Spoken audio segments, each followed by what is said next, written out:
Hej alle sammen, vi har så fået tildelt vores giftstof, kloriform, som vi gerne vil starte med at fortælle lidt om.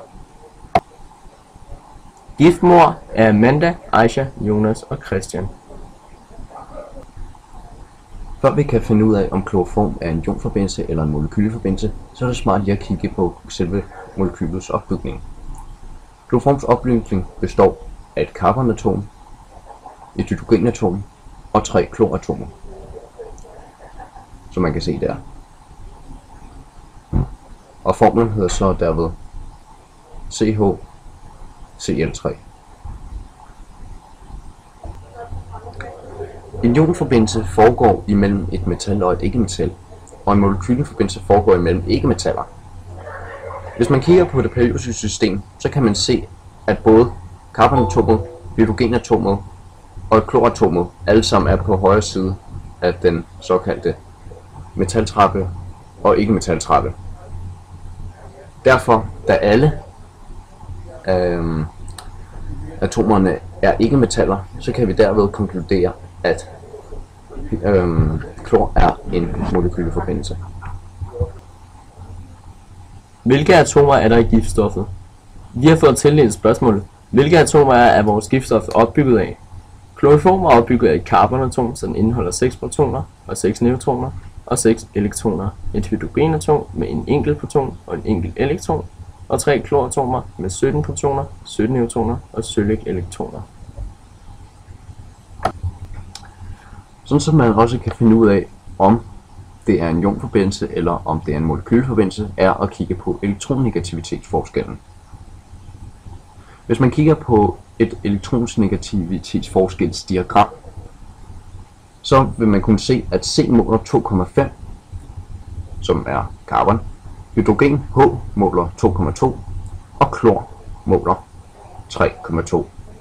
Hvis man tager forskellen mellem både C og H, så er forskellen 0,3, og der kan man så se, hvis man kigger på selve det her diagram, at den er mindre end 0,5 elektronnegativitetsforskellen er, og derfor er det en upolær kovalent.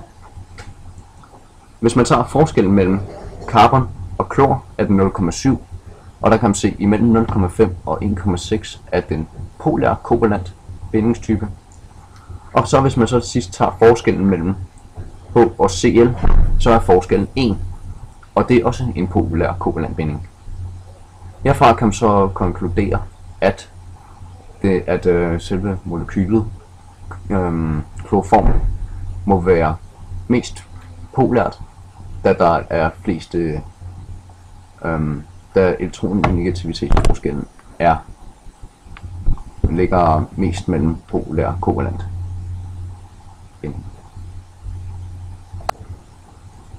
Kloroform er så derved en molekyleforbindelse. Som man kan se til højre her omkring, så har vi tegnet kloroform som opbygning. Der er det en kovalent binding, fordi at atomer de deler om elektroner. Hydrogen- og kloratomerne er nødt til at dele elektroner med carbonatomer, da carbonatomet er den eneste elektron med 4 enkelte bindinger. Carbon mangler 4 elektroner for at få opfyldt oktetringen, altså ringen om at kunne ligne en eldgas, der er tættest på den i det periodiske system. I dette tilfælde er neon-edelgassen carbon helst er ude efter at ligne. En enkeltbinding resulterer i, at 2 elektroner skal deles mellem 2 atomer. Derfor deler carbon elektroner med hydrogen, som man kan se her.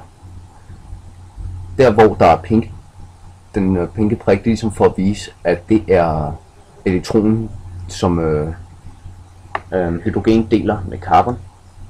Og samtidig så deler carbonatomet også elektroner med de 3 kloratomer. Der kan man se, den pinke elektron er her. Carbon og klor. Og dernæst carbon og klor med den pinke elektron her. Og dernæst carbon og klor igen med den pinke elektron her.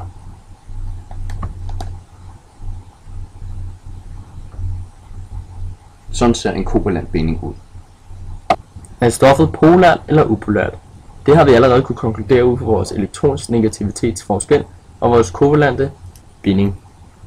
Dog vil vi også se nærmere på nogle kæder. Vi har en C og H kæde, som er svag polær, og vi har en C, og altså vi har en carbon og en klorkæde, og en carbon og en hydrogenkæde, som er polær, begge to, og derfor resulterer det i, at hele molekylet ender ud i at blive polært. Kloriform. Hvordan smager og lugter stoffet? Kloriform er en klar væske, som dufter sødt og smager sødt.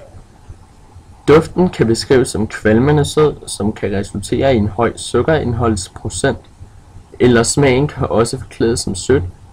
Dog burde det ikke indtages på nogen måde, da det er ekstremt giftigt.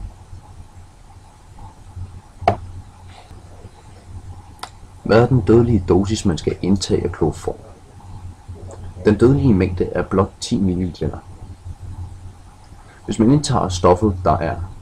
indtager mindre end 10 ml af stoffet af kloroform, kan det føre til hovedpine, og nervesystemet kan blive svækket. Hvis man indtager hele 10 ml, den dødelige mængde, så kan det resultere i hjertestop.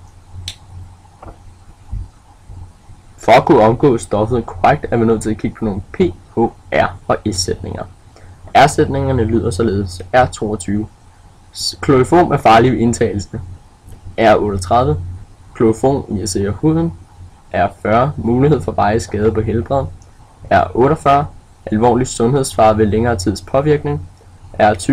Farlig ved indånding. S-sætningerne siger følge: S2.